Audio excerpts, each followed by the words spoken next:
আর ওই জাহান্নামীদেরকে যারা জাহান্নামে যাবে কিয়ামতের দিন, ফাল্লাযীনা কাফারু কুত্তিআত লাহুম সিয়াবুম মিন নার, আগুন দিয়ে কেটে তাই দিয়ে পোশাক তৈরি করে দেওয়া হবে, আগুনের পোশাক পরিয়ে দেওয়া হবে।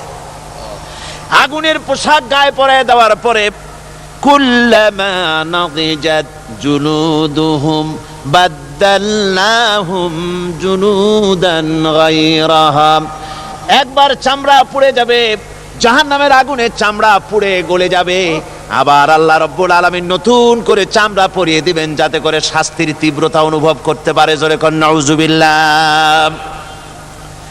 আমার ভাইরা, জাহান্নামীরা ক্ষুধার যন্ত্রণায়, তৃষ্ণার যন্ত্রণায় আকাশের দিকে তাকায় থাকবে, উপরের দিকে তাকায় থাকবে, বলবে আরে যদি একটু বৃষ্টি হতো, মেঘ হতো।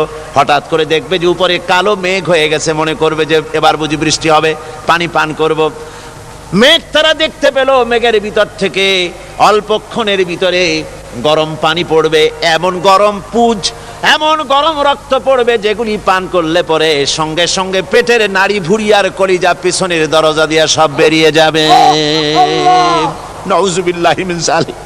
হে আল্লাহ, এই কঠিন অবস্থা থেকে তুমি আমাদেরকে হেফাজত করো। জোরে বলেন আমিন। সবাই বলেন।